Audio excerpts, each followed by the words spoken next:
You never forget the first time you see a monster wearing a smile. It's the kind of image that burns itself into your mind forever. A clown's face, painted bright and friendly, hiding something rotten underneath. I've seen a lot in my years with the FBI, but the case of John Wayne Gacy, that one still keeps me up at night. Before we dive in, I want you to subscribe to this channel, not just because we tell real stories, but because these are the true stories that show you what evil really looks like behind closed doors. If you think horror movies are terrifying, wait until you see what a man like Gacy was capable of. Here, we uncover the truth, the kind you won't find in headlines, and trust me, you'll want to stay until the end of this story because it's not what you think. Now, reset your mind for a second. Forget the image of the killer clown you've seen in pop culture. Forget the jokes, the memes, the Halloween costumes. This isn't entertainment. This is real. And I was there, standing in the middle of one of the darkest investigations in FBI history. It started, as it always does, with something small: the disappearance of a teenage boy in December of 1978. His name was Robert Pierce. Just another kid with dreams who finished his shift at a pharmacy and never came home. On paper, it looked like hundreds of other missing persons cases we had seen before. But there was something about this one, something that didn't sit right.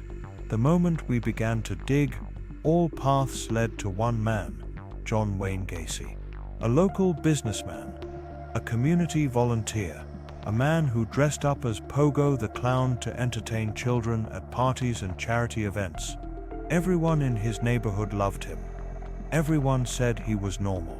But behind that painted smile, Gacy was hiding 33 bodies, buried beneath his own home. When we first knocked on his door, he was calm, too calm, smiling, shaking hands, even cracking jokes. He acted like he was one of us. That's when my instincts kicked in. There's something about looking into the eyes of a man like that. You can feel the coldness, the emptiness. It's not something you can put in a report, but it's there.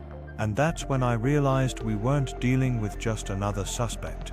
We were facing a man who had spent years mastering the art of deception. As the investigation unfolded, the darkness inside Gacy's life began to seep out. The charming exterior started to crumble, revealing a side of humanity most people can't comprehend. Every clue, every testimony, every lie he told only pulled us deeper into a nightmare that didn't seem to end. By the time the first body was uncovered, the smell alone told us the truth we didn't want to believe. We were standing on top of a graveyard that Gacy had built himself. That was the beginning of what would become one of the most disturbing cases in FBI history. And the worst part, John Wayne Gacy didn't look like a killer.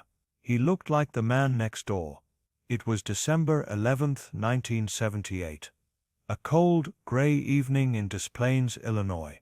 The kind of night where the wind cuts through your coat and the streets go quiet before dinner.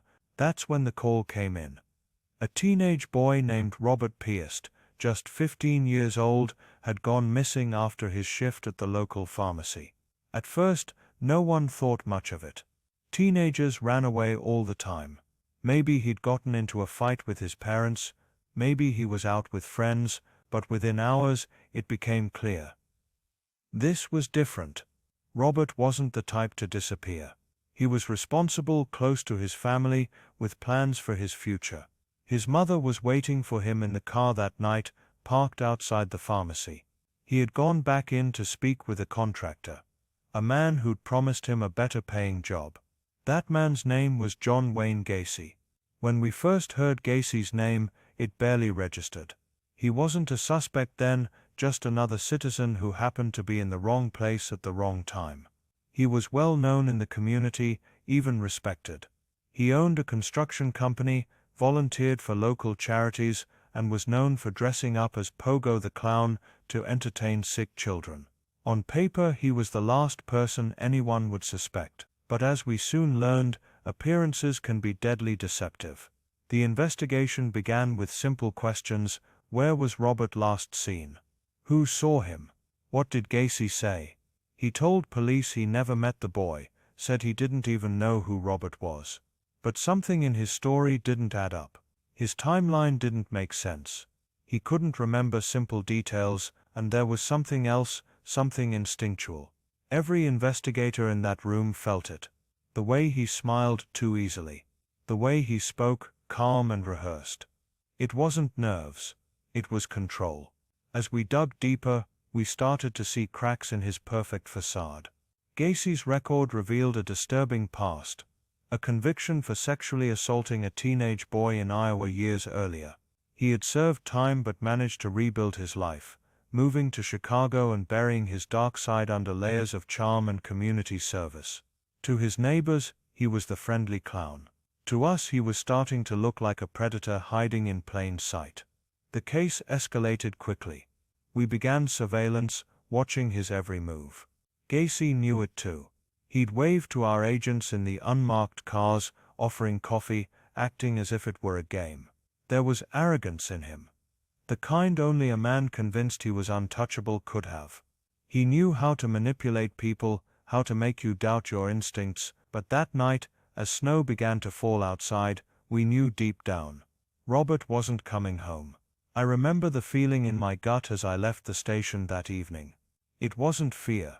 It was certainty. Something terrible had happened to that boy. And John Wayne Gacy was at the center of it. Over the next few days, we followed every lead, searched every property connected to him, and interviewed every person who knew him. But the more we searched, the more he slipped through our fingers. He was meticulous. His home was clean, almost unnaturally so. Every inch of it seemed designed to erase any trace of his crimes. But there were moments, fleeting, chilling moments, when the mask slipped. One night, during a surveillance shift, Gacy approached one of our agents, offering him breakfast as a joke. When the agent refused, Gacy leaned in and whispered, "You know, clowns can get away with murder." Then he laughed and walked away. That's when we knew. We were no longer chasing a missing boy. We were chasing a monster. When I first met John Wayne Gacy, I didn't see a killer. That's what made him so dangerous. He didn't fit the image most people had of a murderer. No wild eyes, no threatening demeanor, no telltale signs of rage. Instead, he was polite, charming, even, the kind of man you'd trust to watch your kids or help organize a community barbecue. And that's exactly what he wanted everyone to think. He lived in a quiet neighborhood in Norwood Park, a middle-class suburb of Chicago. His house stood out, not because of what it looked like, but because of how normal it appeared. Freshly painted siding, trimmed hedges, an American flag fluttering outside. It was the kind of home that looked safe. Inside, though, it was a different story. During those early days of surveillance, we spent countless hours observing Gacy. What struck me most was how ordinary his life seemed. He'd leave for work in the morning, drive his pickup truck to job sites, joke with his employees. He'd come home in the evening, wave to his neighbors, and sometimes entertain guests.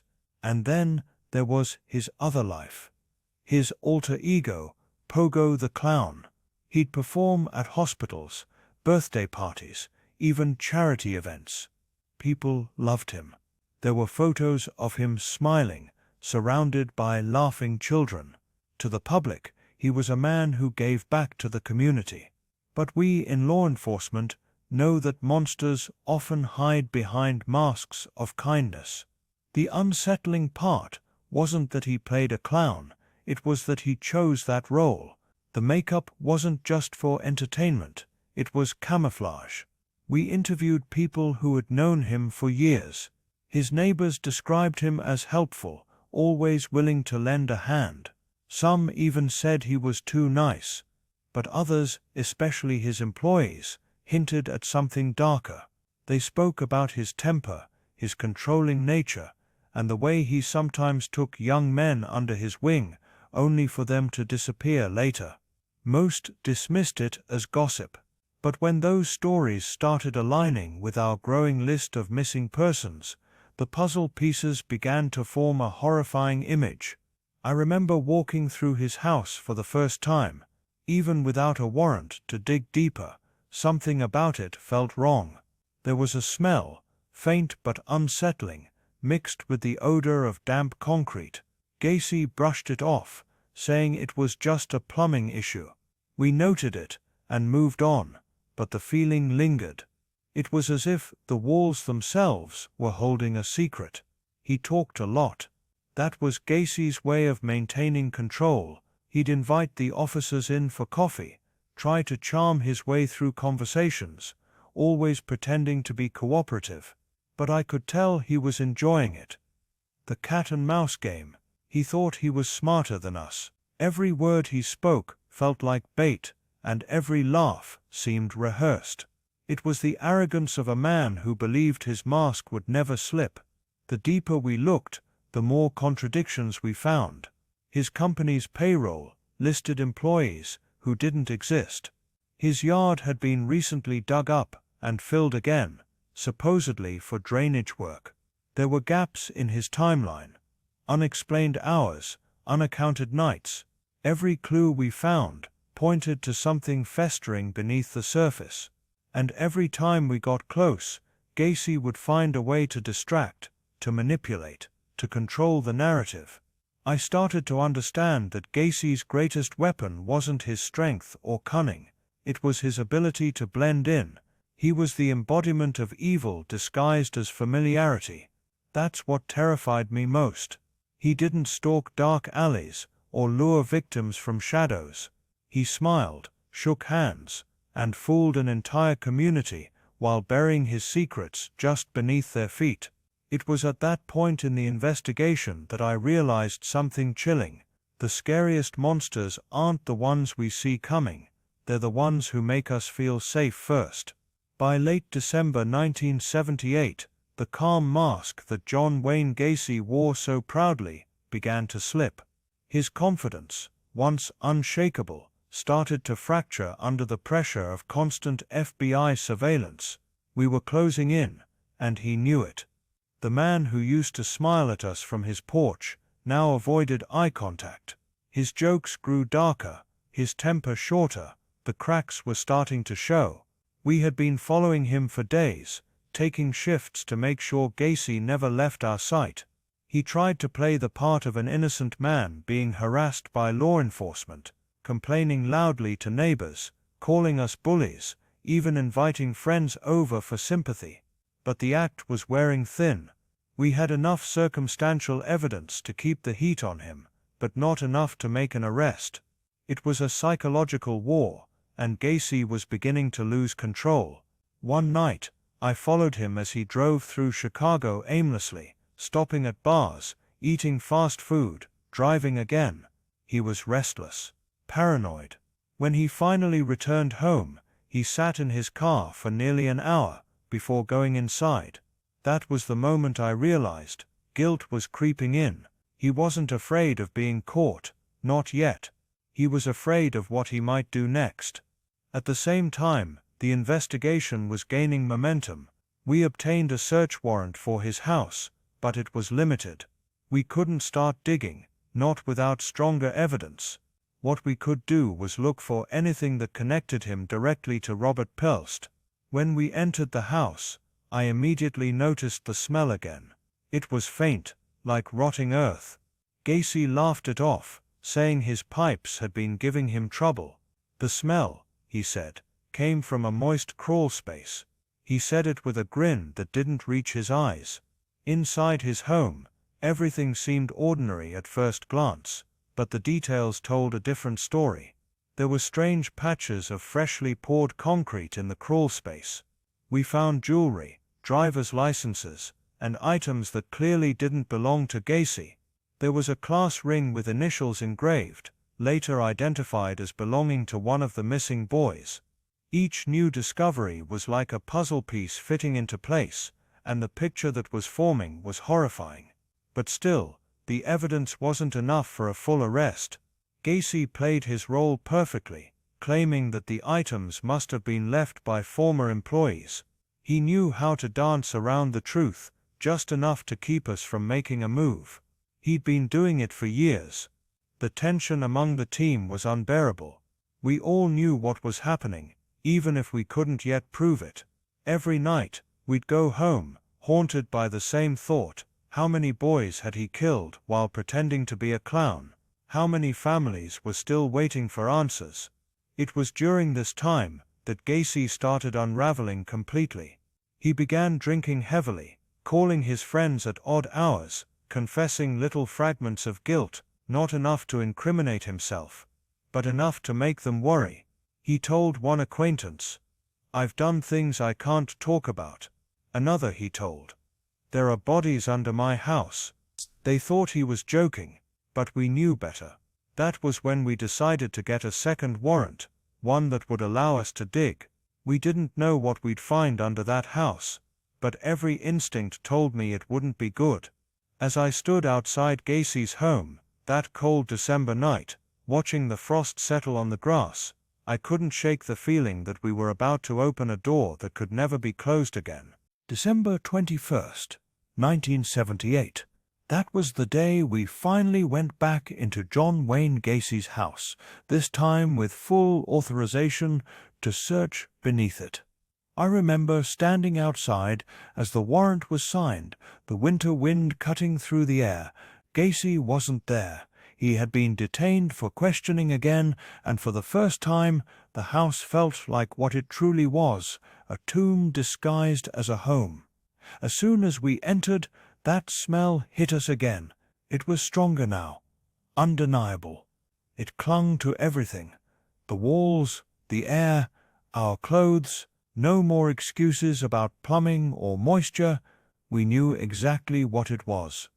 The stench of death. The crawl space under Gacy's house was small, barely tall enough to crouch in. A thin layer of dirt covered the floor. It was cold, dark, and silent, except for the muffled sound of boots scraping against soil. We started digging where the ground looked uneven. Within minutes, one of the agents called out. He had hit something.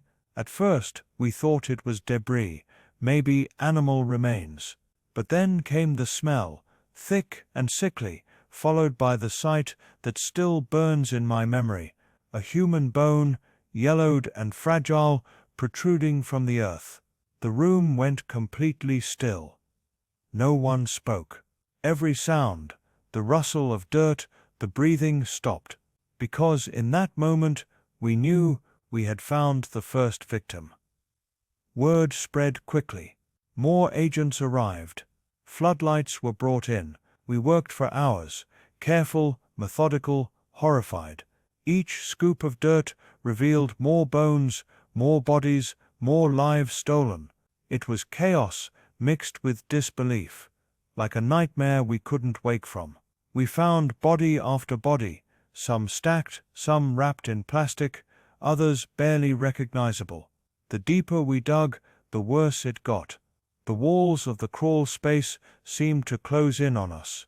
I could feel the weight of the house above, pressing down as if it were trying to keep its secrets buried. The silence among the agents was deafening. Nobody knew what to say. These weren't just crime scenes anymore.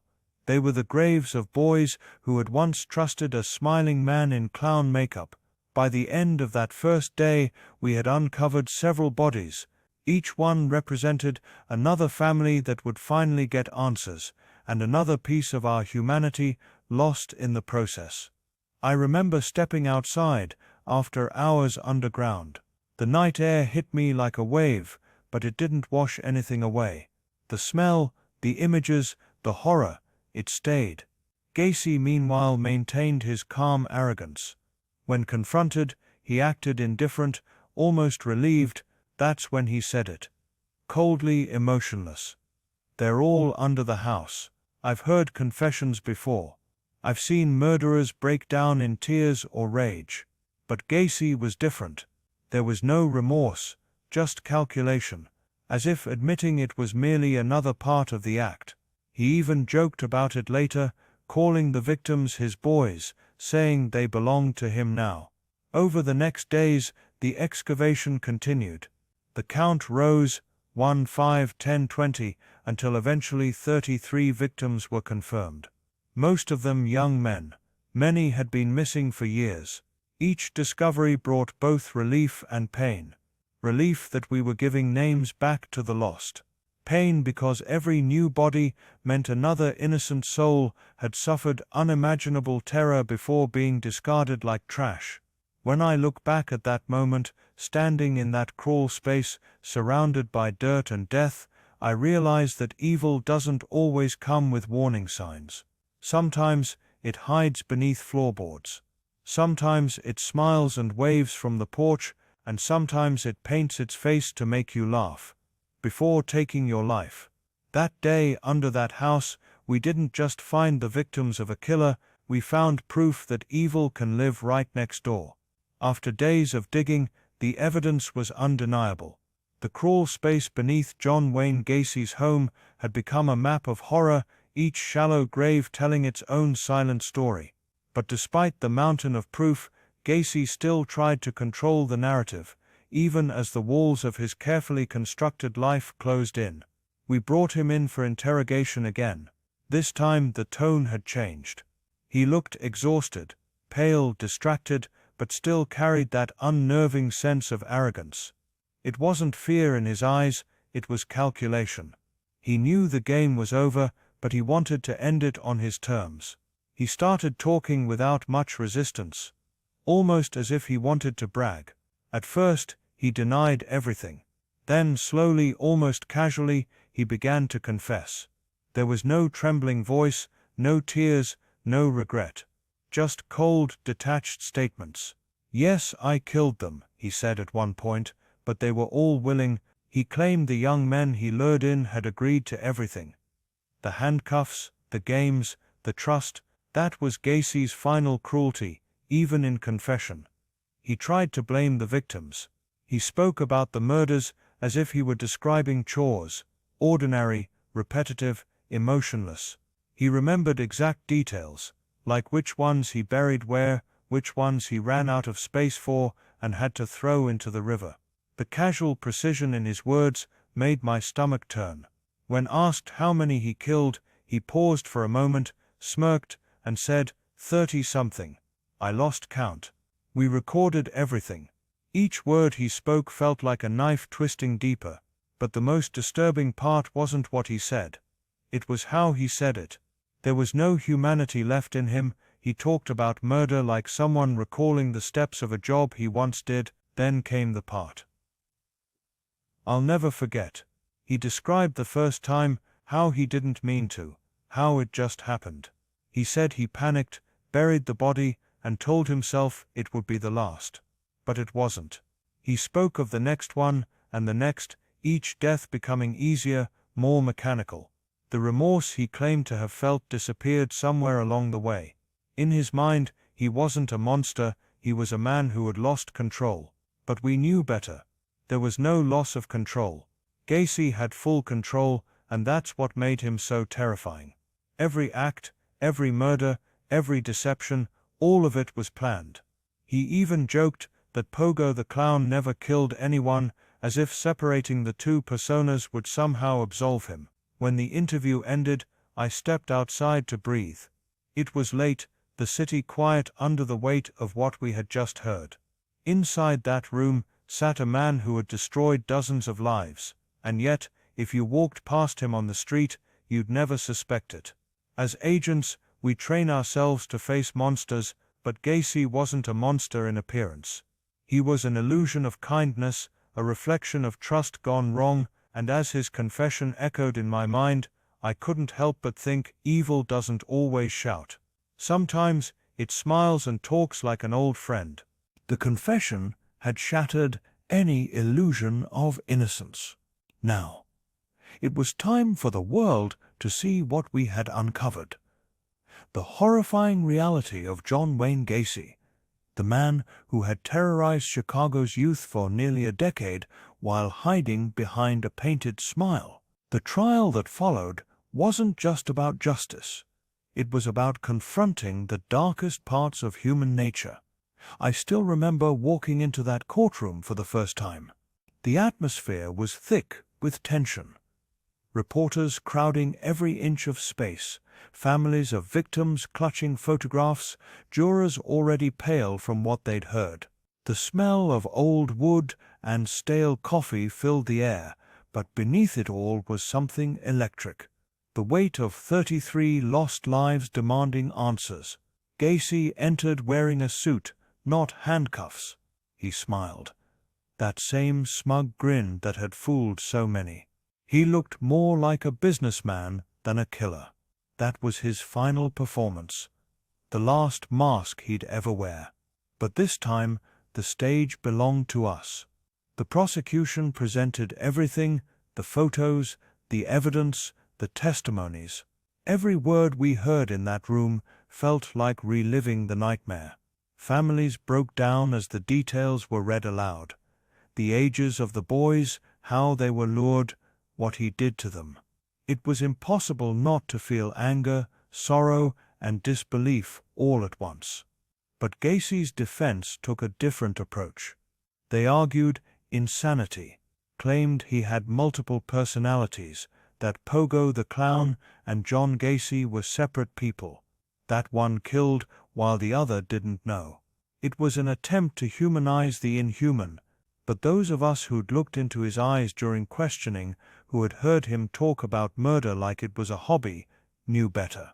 The testimonies from investigators, medical experts, and surviving victims tore through the courtroom. Piece by piece, the image of Gacy as a respectable man crumbled. The photographs of the crawl space were shown. The earth still damp from excavation, the outlines of where the bodies had been found. Some jurors turned away. Others wept. It wasn't just evidence, it was a visual representation of pure evil. I sat in silence, feeling both relief and pain.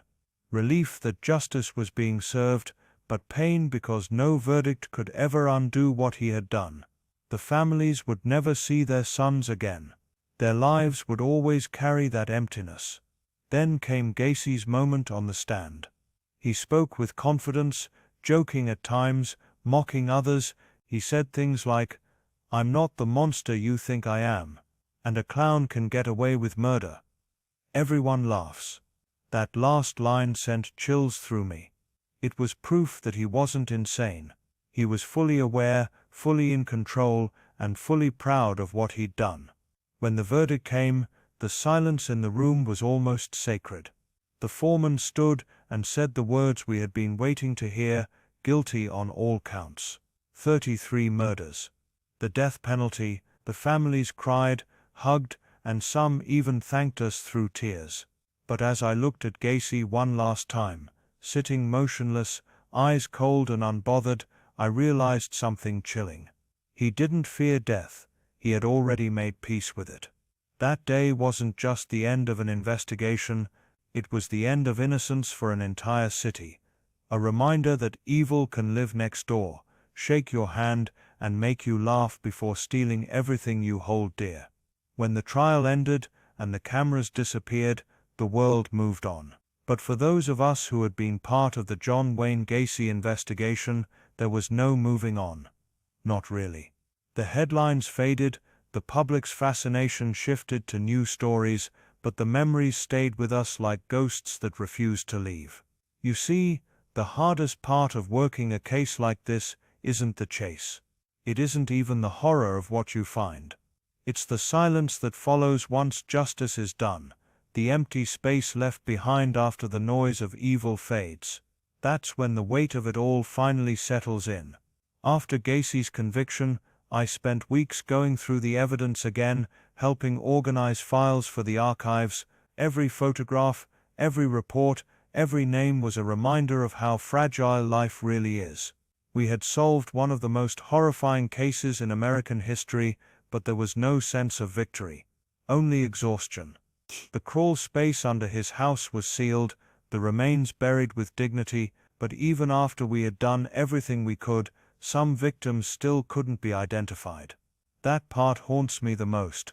knowing that somewhere out there, a mother or father spent the rest of their life waiting for a child who would never come home. I started seeing things differently after that case. Ordinary people on the street, smiling strangers. I couldn't help but wonder what darkness might be hiding behind their eyes. It changes you. You stop taking innocence at face value. You learn that evil doesn't announce itself. It creeps in quietly, sometimes wearing the mask of the neighbor next door. Gacy was sentenced to death, but his influence, his shadow lingered, even from prison. He mocked the world. He painted pictures of clowns, sold them to collectors, gave interviews where he denied guilt. It wasn't justice he feared, it was being forgotten. And for years people kept feeding that hunger for attention. I avoided watching those interviews. I didn't want to hear his voice again. But one day curiosity got the better of me. I watched a clip where he smiled and said, "Killing someone's easy. What's hard is getting away with it." He said it like a joke. Like a man who still believed he was smarter than everyone else. That's when I realized, monsters like him don't die when they're executed. They live on through the fear they leave behind. Even now, decades later, I sometimes wake up at night, remembering the sound of shovels scraping dirt, the smell of that crawl space, the sight of young faces in old photographs. They were kids, just kids. And their stories deserved better. People often ask me what justice means after something like that. The truth is, justice doesn't bring peace. It just stops the bleeding. What you're left with is scar tissue, the kind that doesn't fade, even with time. John Wayne Gacy was executed in 1994, but the horror he created never really left Chicago. For the agents who lived it, for the families who lost everything, the case was more than history. It was a constant reminder that evil doesn't need horns or fire to exist. Sometimes, all it needs is a smile and a little bit of charm. And when I think back on all of it, one thought still chills me. There are probably more like him out there, waiting, watching, smiling. Years have passed since the day John Wayne Gacy took his final breath in that execution chamber. But the echo of his crimes still lingers, not just in Chicago, but across the entire country. For those of us who work the case, time didn't erase the images, the sounds, or the weight of what we saw. Evil doesn't vanish. It stains everything it touches. I often find myself reflecting on what Gacy truly left behind. It wasn't just the 33 young men buried beneath his house. It wasn't the grief that consumed their families or the terror that haunted an entire generation. What he left was a warning, a reminder that monsters don't always hide in the dark. Sometimes they blend in. They smile, they build trust. They become part of our communities until the mask finally slips. The FBI learned a lot from that case, about profiling, about behavioral patterns, about how charm can be used as a weapon. Before Gacy, there was still a tendency to see evil as something obvious, something that could be spotted by appearance or demeanor. But Gacy changed that. He taught us that evil can look ordinary, that it can live right next door. In the years that followed, his case became a foundation for modern criminal profiling. The Behavioral Science Unit began refining the methods that would later help catch other predators, men like Bundy and Dahmer. But even as the science evolved, the emotional toll never disappeared. Every new case brought echoes of Gacy's victims, the same patterns of trust betrayed, innocence destroyed, and families shattered. Sometimes I wonder what goes through the mind of a man like Gacy in his final moments. Did he understand the destruction he caused? Did he feel fear? Or was he still performing, even in death? The clown smiling one last time before the curtain fell. I doubt we'll ever know. But maybe that's the point. Monsters like him don't have depth. They just consume and destroy, leaving the rest of us to pick up the pieces. I remember attending one of the memorials for the victims years after his execution. The families had gathered in a small park near the Des Plaines River. Photos of the boys lined the walkway, smiling faces frozen in time. Parents held each other, friends left flowers, and we, the agents who had worked the case, stood silently in the background. None of us spoke. There was nothing left to say. As the ceremony ended, a mother approached me. She thanked me, not for catching Gacy, but for not giving up. Her son had finally been identified years after the trial. She said she could sleep again, knowing where he was. That moment, that quiet gratitude, reminded me why we do what we do, even when the cost is so high. The story of John Wayne Gacy isn't just about a killer, it's about the fragility of trust, the danger of complacency, and the resilience of those left behind. It's a story that forces us to look at the face of evil, not to glorify it, but to understand it, to recognize it, and to make sure we never allow it to hide again. When I think about that crawl space, about those 33 souls, I realize that the real legacy of this case isn't horror. It's remembrance. Because as long as we remember, as long as we tell their stories, Gacy doesn't win. And that, in the end, is the only kind of justice that evil can never take away.